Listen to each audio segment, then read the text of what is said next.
the Prime Minister of the State of Israel.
Members of Congress, I now have the high privilege and distinct honor of presenting to you His Excellency Benjamin Netanyahu, Prime Minister of Israel.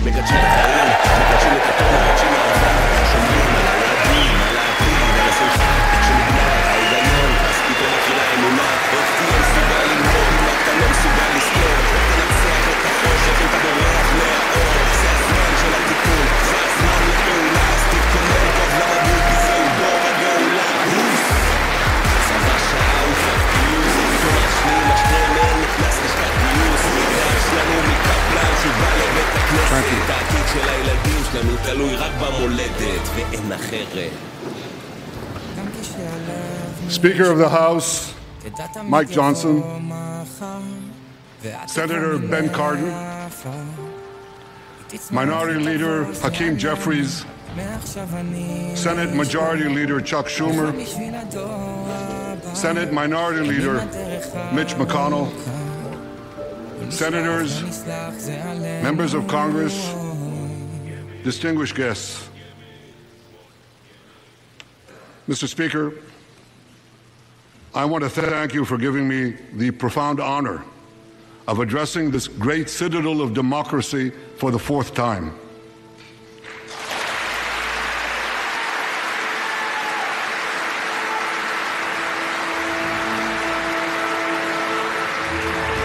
We meet today at a crossroads of history.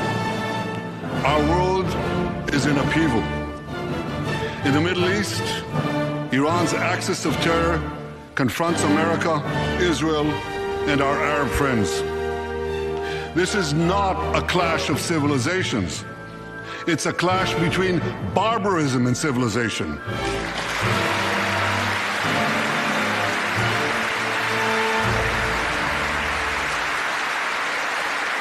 It's a clash between those who glorify death and those who sanctify life.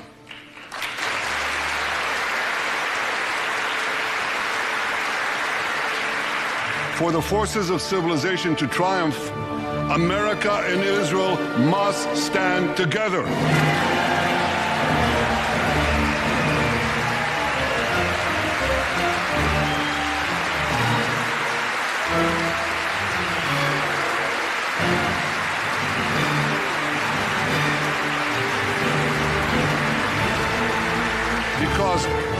Because when we stand together, something very simple happens.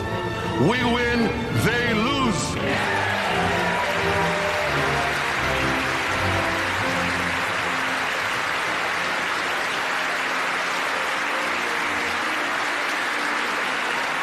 And my friends, I came to assure you today of one thing. We will win.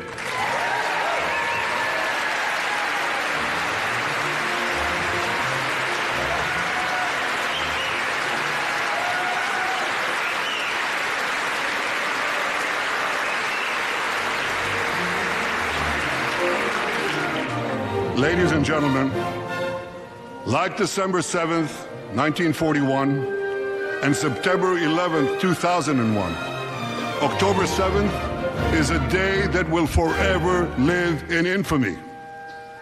It was the Jewish holiday of Simchat Torah. It began as a perfect day, not a cloud in the sky. Thousands of young Israelis were celebrating at an outdoor music festival. And suddenly, at 6:29 a.m., as children were still sleeping soundly in their beds in the towns and kibbutzim next to Gaza, suddenly heaven turned into hell. 3,000 Hamas terrorists stormed into Israel. They butchered 1,200 people from 41 countries, including 39 Americans. Proportionately, compared to our population size, that's like 20 9/11s in one day. And these monsters, they raped women, they beheaded men, they burnt babies alive, they killed parents in front of their children, and children in front of their parents. They dragged 255 people, both living and dead, into the dark dungeons of Gaza.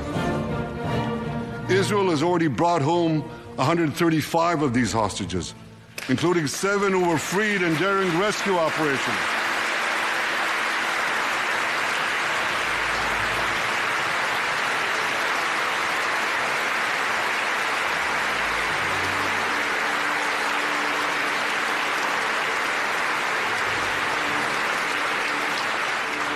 One of those freed hostages, Noor Gamani, is here in the gallery, sitting near my wife Sarah. On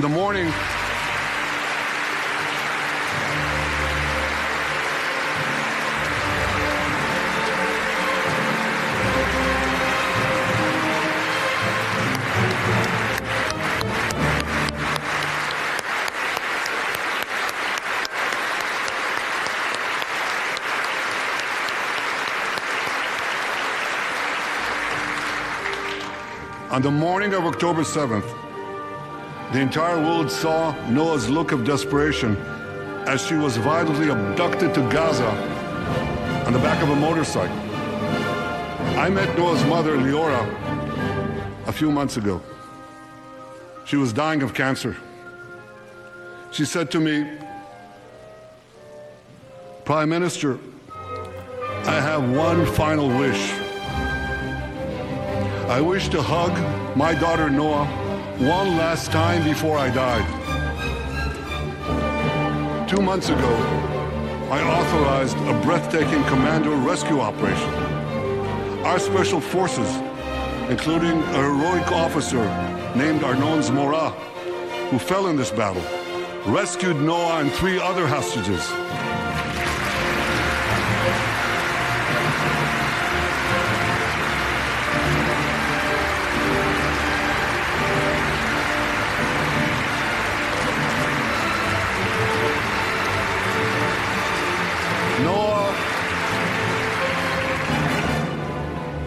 I think it's one of the most moving things. When Noah was reunited with her mother Leora, and her mother's last wish came true. Noah, we're so thrilled to have you with us today. Thank you.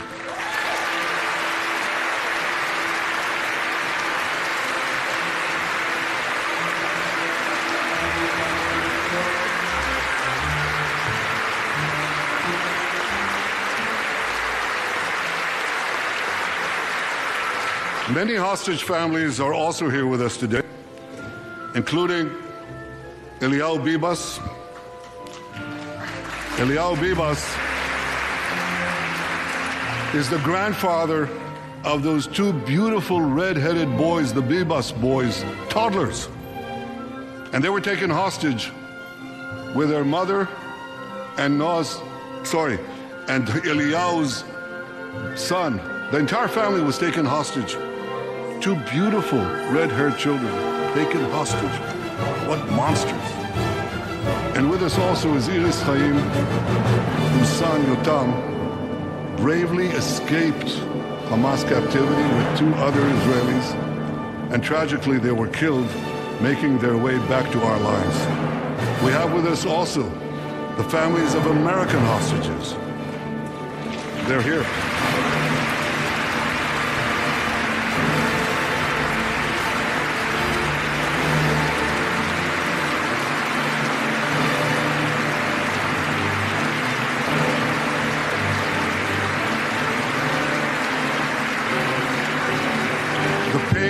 Families have endured is beyond words.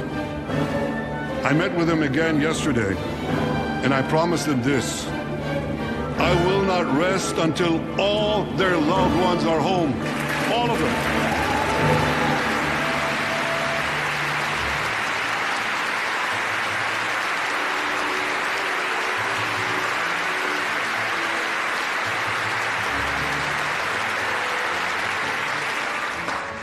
As we speak, we're actively engaged in intensive efforts to secure their release, and I'm confident that these efforts can succeed. Some of them are taking place right now.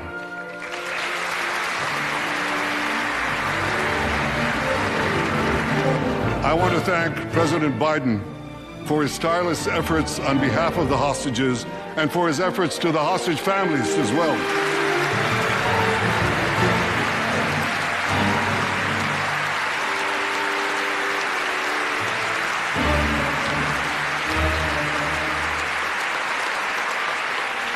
I thank President Biden for his heartfelt support for Israel after the savage attack on October 7th.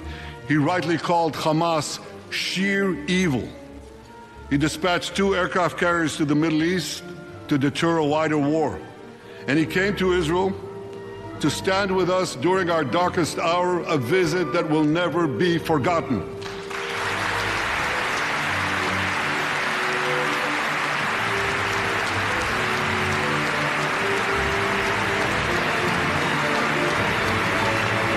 President Biden and I have known each other for over 40 years. I want to thank him for half a century of friendship to Israel and for being, as he says, a proud Zionist. Actually, he says a proud Irish-American Zionist.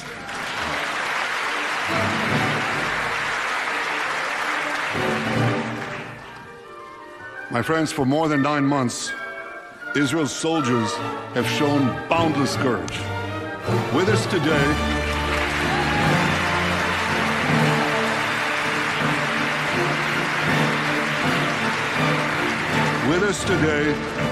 is Lieutenant Avichai Reuven.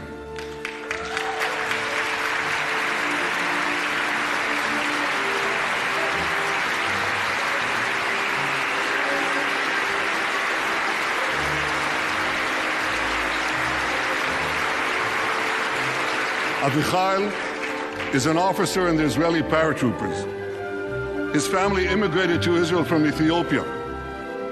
In the early hours of October 7th, Avichai heard the news of Hamas's bloody rampage. He put on his uniform, grabbed his rifle, but he didn't have a car. So he ran 8 miles to the front lines of Gaza to defend his people.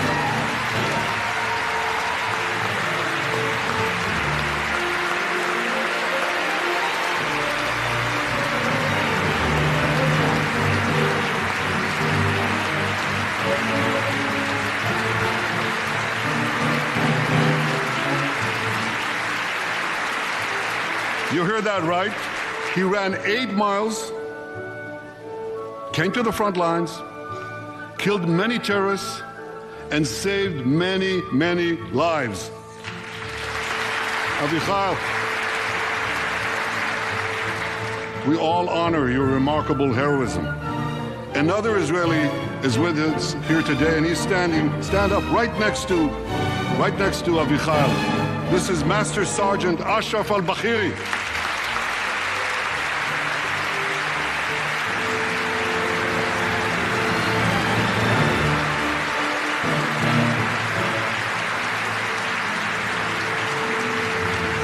Ashraf is a Bedouin soldier from the Israeli Muslim community of Ravs.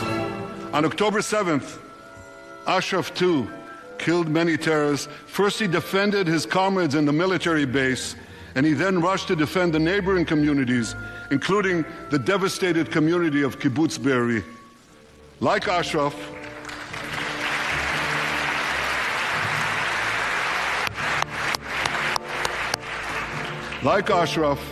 the Muslim soldiers of the IDF fought alongside their Jewish, Druze, Christian, and other comrades in arms with tremendous bravery.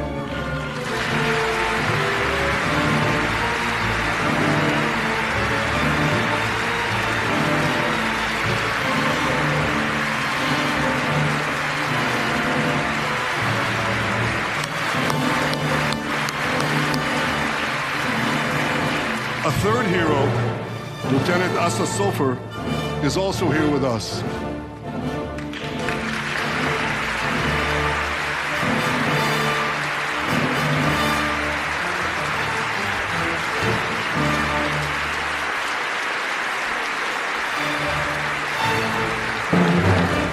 Asa fought as an officer in the Tank Corps, and he was wounded in battle. He was wounded in battle while protecting his fellow soldiers from a grenade. He lost his right arm and the vision in his left eye. He's recovering, and incredibly, within a short time, Asa will soon return to active duty as a commander of a tank company.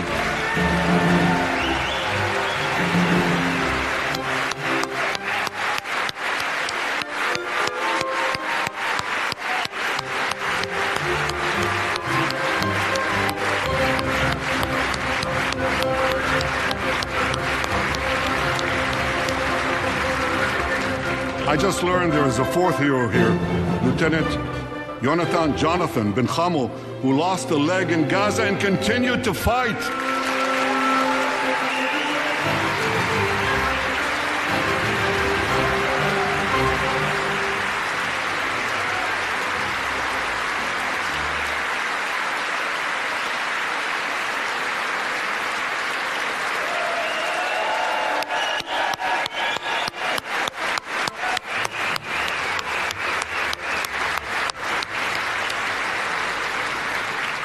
My friends, these are the soldiers of Israel, unbowed, undaunted, unafraid.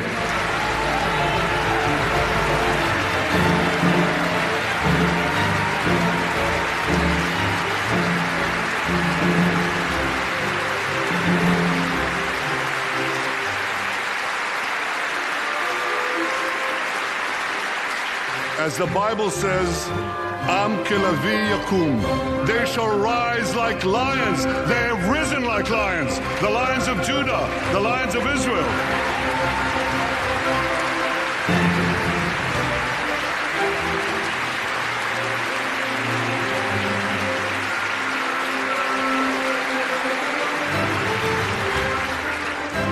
and gentlemen,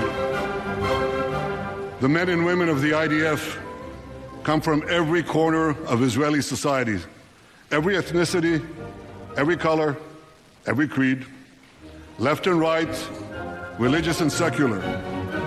All are imbued with the indomitable spirit of the Maccabees, the legendary Jewish warriors of antiquity. With us today is Yechiel Leiter, the father of one of those Maccabees. Yechiel's father escaped the Holocaust and found refuge in America.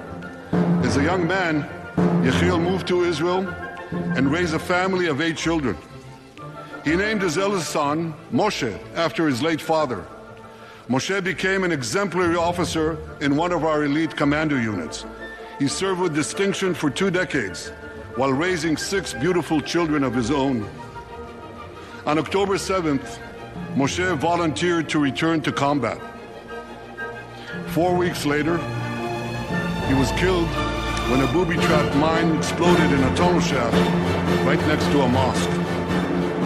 At his son's funeral, Yechiel said this: "If the state of Israel had not been established after the Holocaust, the image engraved in our collective memory would have been the photograph of that helpless Jewish boy in the Warsaw Ghetto holding his hands up in the air with Nazi rifles pointed at him. But because of the birth of Israel," Yechiel continued, "because of the courage of soldiers like my son Moshe, the Jewish people are no longer helpless in the face of our enemies."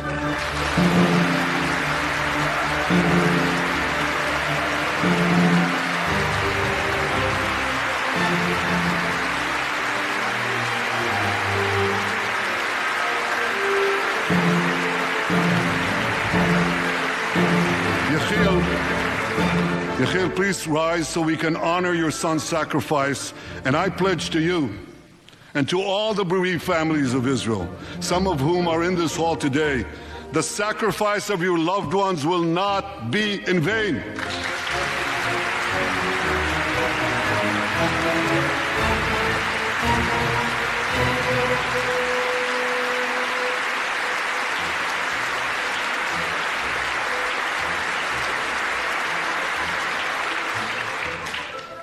It will not be in vain, because for Israel, never again must never be an empty promise. It must always remain a sacred vow. And after October 7th, never again is now.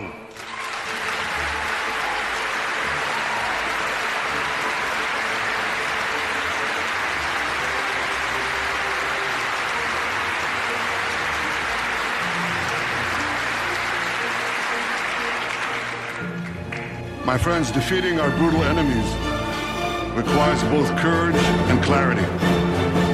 Clarity begins by knowing the difference between good and evil.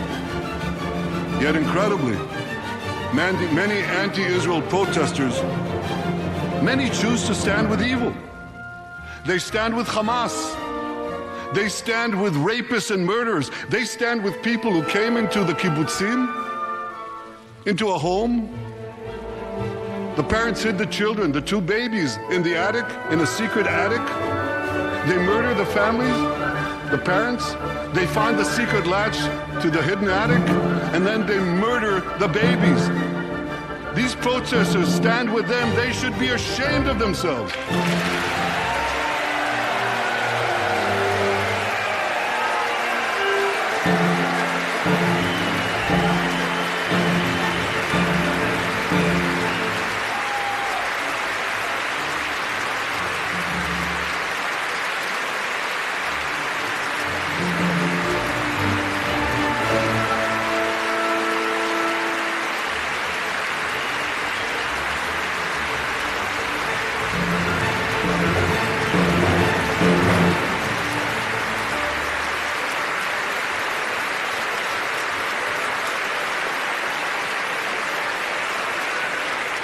They refuse to make the simple distinction between those who target terrorists and those who target civilians, between the democratic state of Israel and the terrorist thugs of Hamas.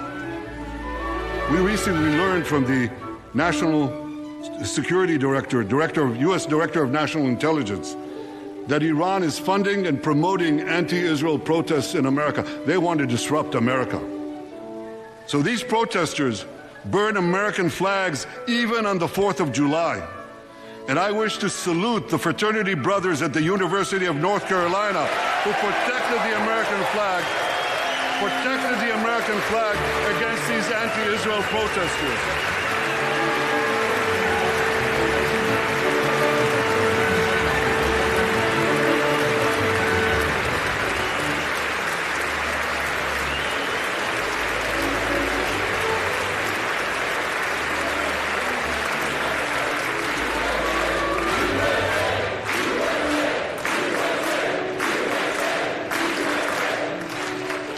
For all we know, Iran is funding the anti-Israel protests that are going on right now outside this building.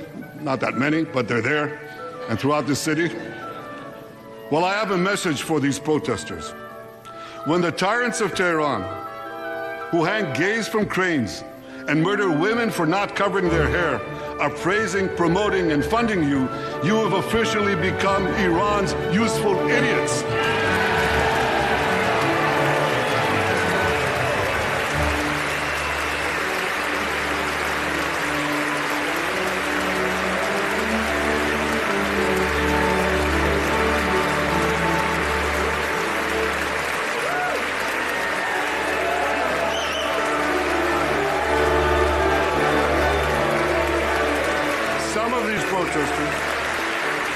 It's amazing, absolutely amazing. Some of these protesters hold up signs proclaiming gays for Gaza.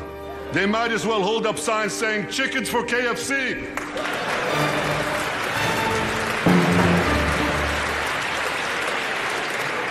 These protesters chant from the river to the sea, but many don't have a clue what river and what sea they're talking about. They not only get an F in geography, they get an F in history. They call Israel a colonialist state. Don't they know that the land of Israel is where Abraham, Isaac, and Jacob prayed, where Isaiah and Jeremiah preached, and where David and Solomon ruled?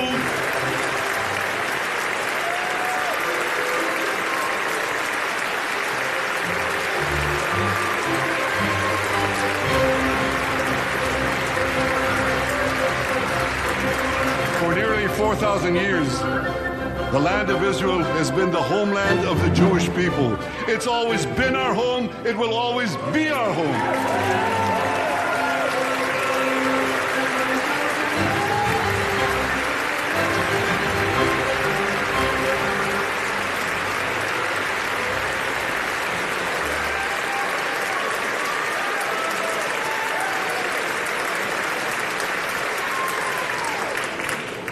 It's not only the campus protesters who get it wrong.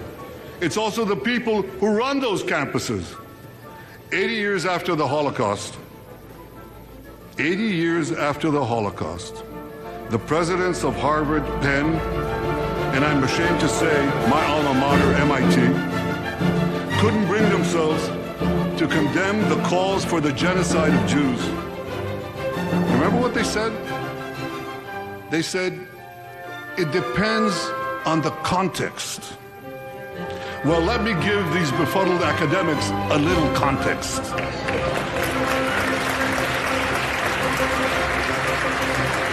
Anti-Semitism is the world's oldest hatred. For centuries, the massacre of Jews was always preceded by wild accusations. We were accused of everything from poisoning wells to spreading plagues, to using the blood of slaughtered children to bake Passover matzahs. These preposterous anti-Semitic lies led to persecution, mass murder, and ultimately to history's worst genocide, the Holocaust. Now, just as malicious lies were leveled for centuries at the Jewish people, malicious lies are now being leveled at the Jewish state. No, don't applaud. Listen. The outrageous slanders that paint Israel as racist and genocidal are meant to delegitimize Israel, to demonize the Jewish state, and to demonize Jews everywhere. And no wonder we've witnessed an appalling rise of anti-Semitism in America and around the world. My friends, whenever and wherever we see the scourge of anti-Semitism, we must unequivocally condemn it and resolutely fight it, without exception.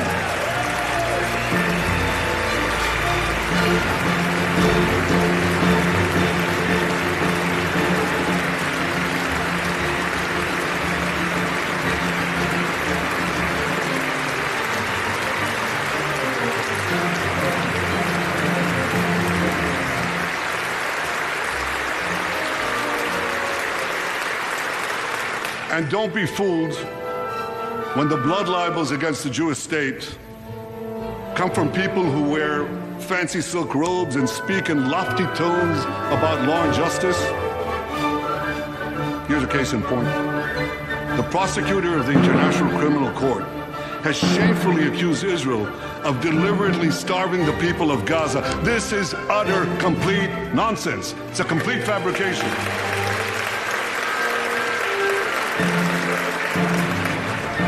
Israel has enabled more than 40,000 aid trucks to enter Gaza. That's 500,000 tons of food. And that's more than 3,000 calories for every man, woman, and child in Gaza. If there are Palestinians in Gaza who aren't getting enough food, it's not because Israel is blocking it, it's because Hamas is stealing it.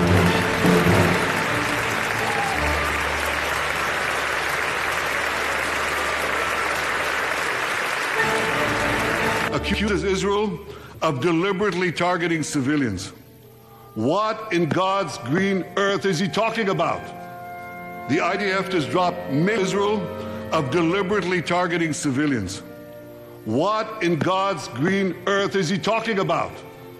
The IDF has dropped millions of flyers, sent millions of text messages, made hundreds of thousands of phone calls to get Palestinian civilians out of harm's way.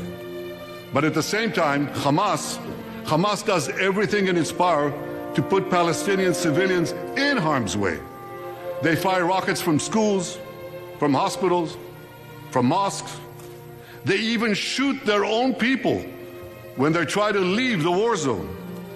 A senior Hamas official, Fathi Hamad, boasted, listen to this, he boasted that Palestinian women and children excel at being human shields. His words, excel at being human shields. What monstrous evil. For Israel, every civilian death is a tragedy. For Hamas, it's a strategy. They actually want Palestinian civilians to die so that Israel will be smeared in the international media and be pressured to end the war before it's won. This would enable Hamas to survive another day, and as they vowed, to carry out October 7th again and again and again. Well, I want to assure you, no matter what pressure is brought to bear, I will never allow that to happen.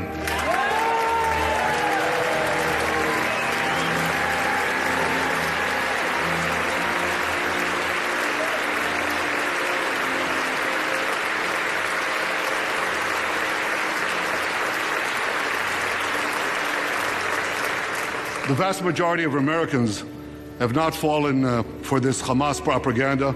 They continue to support Israel. And I want to say thank you, America, and thank you, senators and House members who continue to support us, continue to support Israel, continue to support the truth, and see through the lies. But as for the minority that may have fallen for Hamas's con's job, I suggest you listen to Colonel John Spencer. John Spencer is head of urban warfare studies at West Point. He studied every major urban conflict. I was going to say in modern history. He corrected me, no, in history. Israel, he said, has implemented more precautions to prevent civilian harm than any military in history and beyond what international law requires.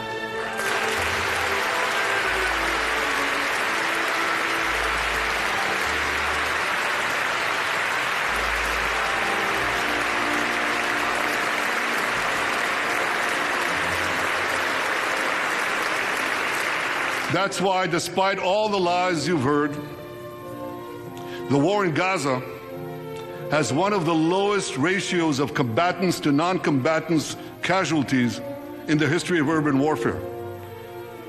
And you want to know where it's lowest in Gaza? It's lowest in Rafah. In Rafah. Remember what so many people said? If Israel goes into Rafah, there'll be thousands, maybe even tens of thousands of civilians killed. Well, last week, I went into Rafah. I visited our troops as they finished fighting Hamas's remaining terrorist battalions. I asked the commander there, how many terrorists did you take out in Rafah? He gave me an exact number, 1,203. I asked him, how many civilians were killed? He said, Prime Minister, practically none, with the exception of a single incident where shrapnel from a bomb hit a Hamas weapons depot and unintentionally killed 24 people. The answer is practically none. You want to know why? Because Israel got the civilians out of harm's way, something people said we could never do, but we did it.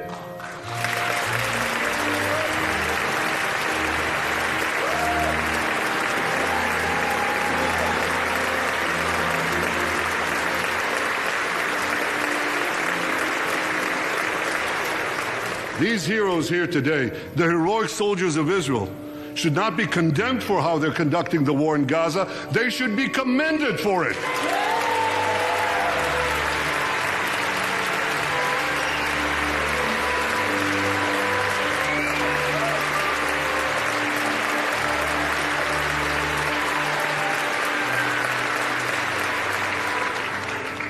I want to thank all of you here today who forcefully opposed the false accusations of the ICC and stood up for the truth.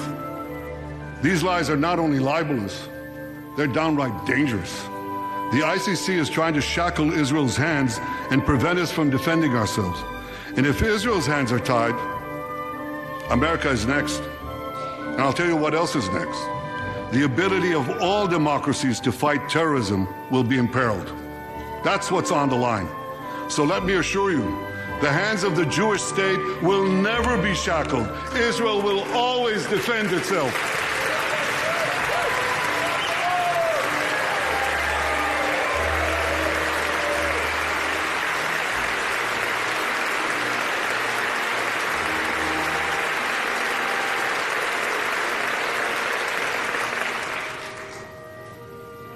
My friends, in the Middle East, Iran is virtually behind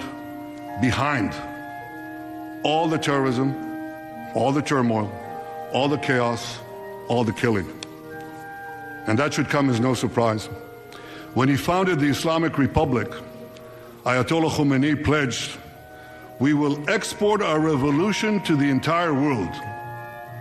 We will export the Islamic revolution to the entire world. Now ask yourself, which country ultimately stands in the way of Iran's maniacal plans to impose radical Islam on the world? And the answer is clear. It's America, the guardian of Western civilization and the world's greatest power.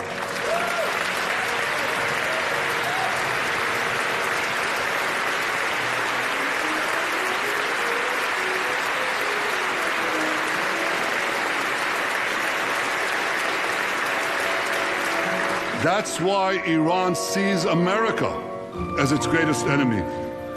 Last month, we heard a revealing comment, ostensibly about the war in Gaza, but about something else. It came from the foreign minister of Iran's proxy, Hezbollah, and he said this: "This is not a war with Israel. Israel," he said, "is merely a tool. The main war, the real war, is with America." Iran's regime has been fighting America from the moment it came to power. In 1979, it stormed the American embassy.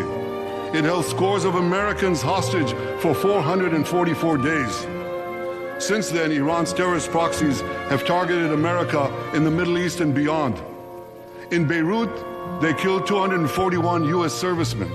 In Africa, they bombed American embassies. In Iraq, they supplied explosives to maim and kill thousands of American soldiers. In America, they actually sent death squads. They sent death squads here to murder a former Secretary of State and a former National Security Advisor. And as we recently learned, they even brazenly threatened to assassinate President Trump. But Iran understands that to truly challenge America, it must first conquer the Middle East. And for this, it uses its many proxies, including the Houthis, Hezbollah, and Hamas. Yet in the heart of the Middle East, standing in Iran's way, is one proud pro-American democracy, my country, the State of Israel.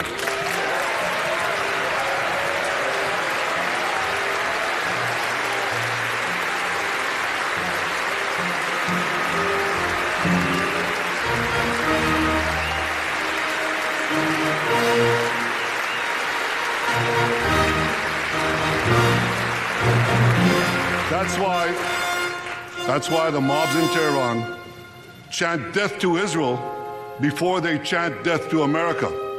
For Iran, Israel is first, America is next. So when Israel fights Hamas, we're fighting Iran. When we fight Hezbollah, we're fighting Iran. When we fight the Houthis, we're fighting Iran. And when we fight Iran, we're fighting the most radical and murderous enemy of the United States of America. And one more thing. When Israel acts to prevent Iran from developing nuclear weapons that could destroy Israel and threaten every American city, every city that you come from, we're not only protecting ourselves, we're protecting you.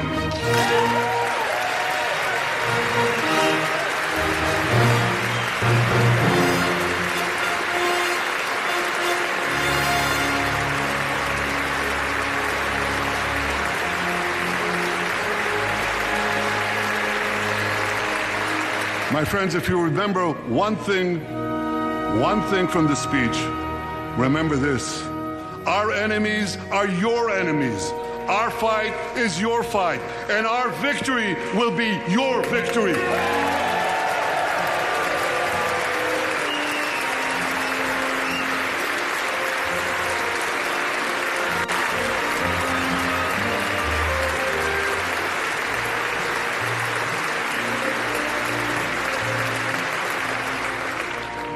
Ladies and gentlemen, that victory is in sight.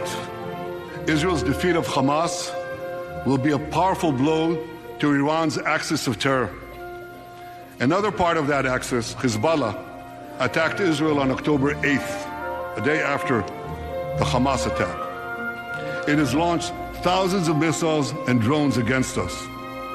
80,000 of our citizens in northern Israel evacuated their homes, becoming effectively refugees in their own land. We are committed to returning them home. We prefer to achieve this diplomatically. But let me be clear. Israel will do whatever it must do to restore security to our northern border and return our people safely to their homes.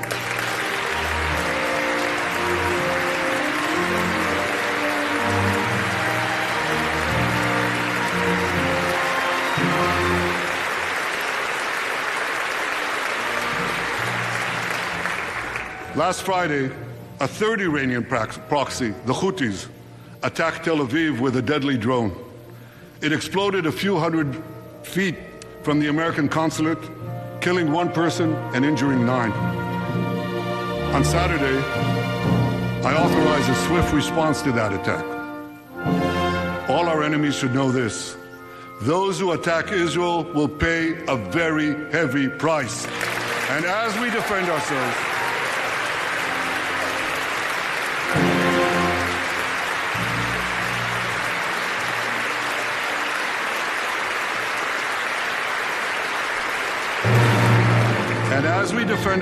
on all fronts, I know that America has our back. And I thank you for it. All sides of the aisle. Thank you.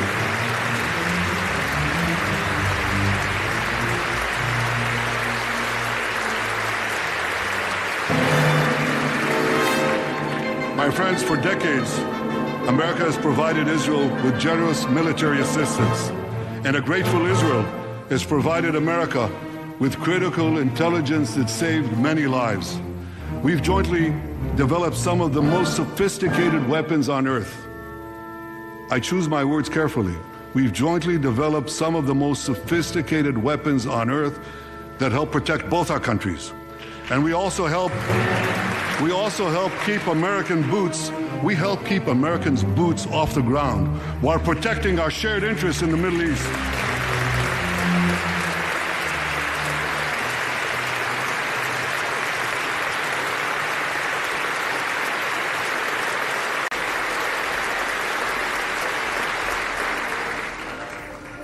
I deeply appreciate America's support, including in this current war.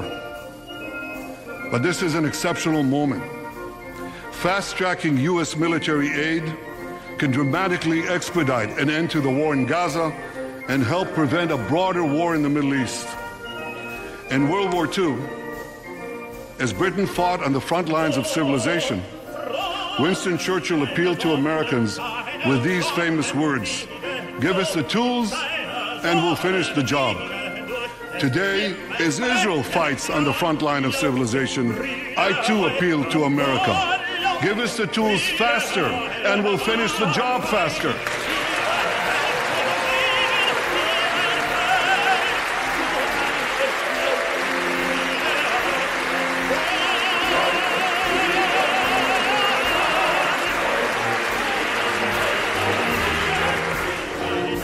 My dear friends, the war in Gaza could end tomorrow if Hamas surrenders, disarms, and returns all the hostages.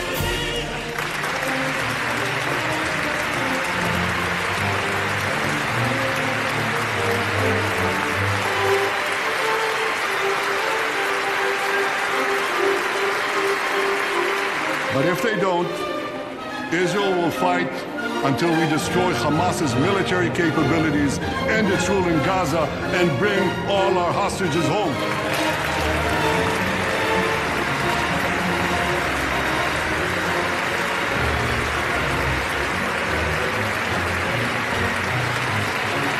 That's what total victory means, and we will settle for nothing less.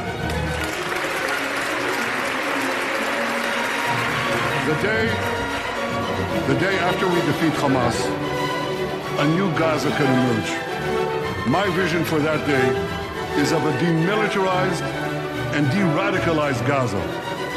Israel does not seek to resettle Gaza, but for the foreseeable future, we must retain overriding security control there to prevent the resurgence of terror, to ensure that Gaza never again poses a threat to Israel.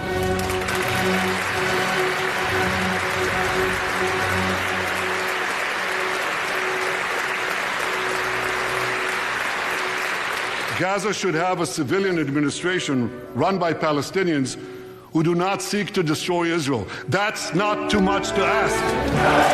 It's a fundamental thing that we have a right to demand and to receive.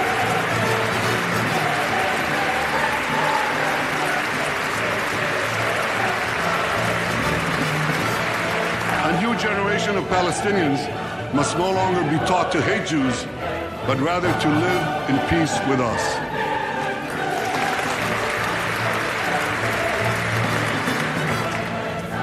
Those twin words, demilitarization and de-radicalization, those two concepts were applied to Germany and Japan after World War II, and that led to decades of peace, prosperity, and security.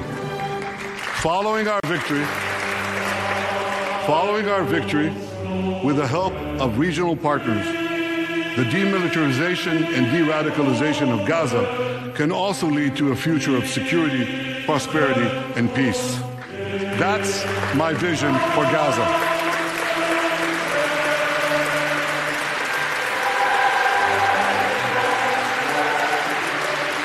Now here's my vision for the broader Middle East. It's also shaped in part by what we saw in the aftermath of World War II. After that war, America forged a security alliance in Europe to counter the growing Soviet threat. Likewise, America and Israel today can forge a security alliance in the Middle East to counter the growing Iranian threat. All countries that are at peace with Israel and all those countries who will make peace with Israel should be invited to join this alliance. We saw a glimpse of that potential alliance on April 14th. Led by the United States, more than half a dozen nations worked alongside Israel to help neutralize hundreds of missiles and drones launched by Iran against us. Thank you, President Biden, for bringing that coalition together.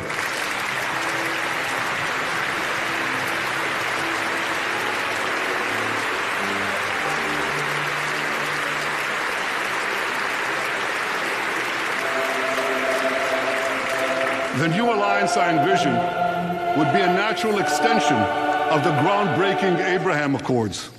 Those accords saw peace forged between Israel and 4 Arab countries, and they were supported by Republicans and Democrats alike. We could call... I have a name for this new alliance. I think we should call it the Abraham Alliance.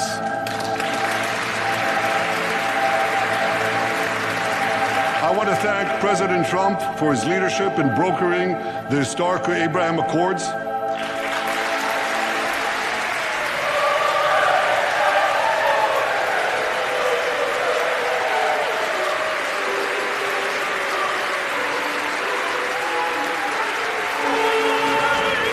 Like Americans, Israelis were relieved that President Trump emerged safe and sound from that dastardly attack on him, dastardly attack on American democracy.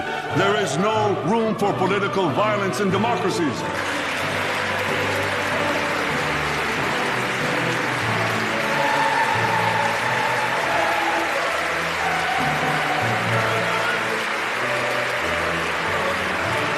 I also want to thank President Trump for all the things he did for Israel, from recognizing Israel's sovereignty over the Golan Heights, to confronting Iran's aggression, to recognizing Jerusalem as our capital and moving the American embassy there.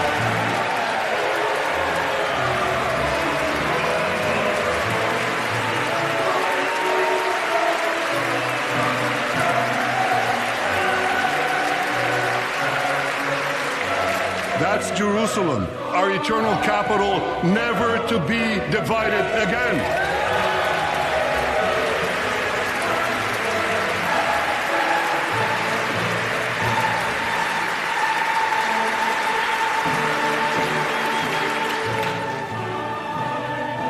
My dear friends, Democrats and Republicans, despite these times of upheaval, I'm hopeful about the future. I'm hopeful about Israel because my people, the Jewish people, emerged from the depths of hell, from dispossession and genocide.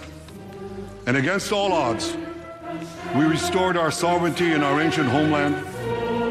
We built a powerful and vibrant democracy, a democracy that pushes the boundaries of innovation for the betterment of all humanity.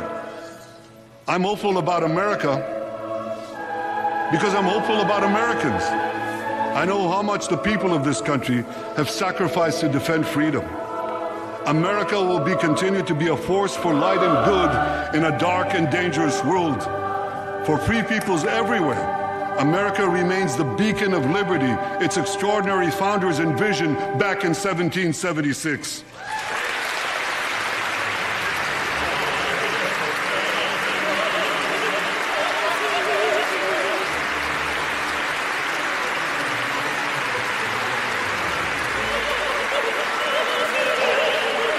Working together, I'm confident that our two nations will vanquish the tyrants and terrorists who threaten us both. As Israel's Prime Minister, I promise you this: no matter how long it takes, no matter how difficult the road ahead, Israel will not relent, Israel will not bend. We will defend our land, we will defend our people, we will fight until we achieve victory. Victory over liberty, rather victory of liberty over tyranny, victory of life over death, victory of good over evil. That's our solemn commitment.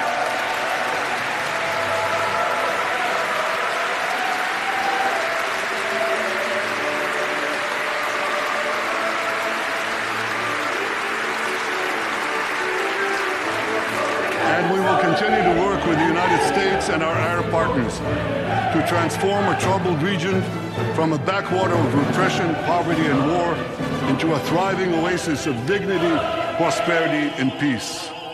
In this noble mission, as in many others, Israel will always remain America's indispensable ally. Through thick and thin,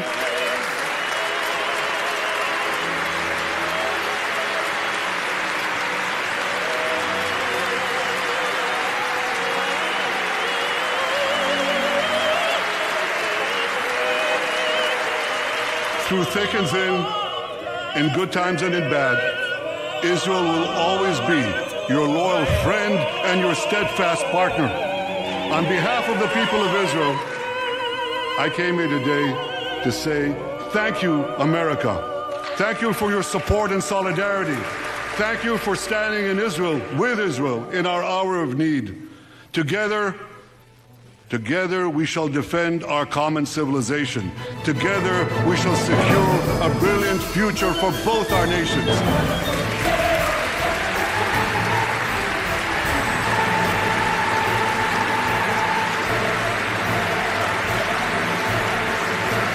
May God bless Israel, may God bless America, and may God bless the great alliance between Israel and America forever.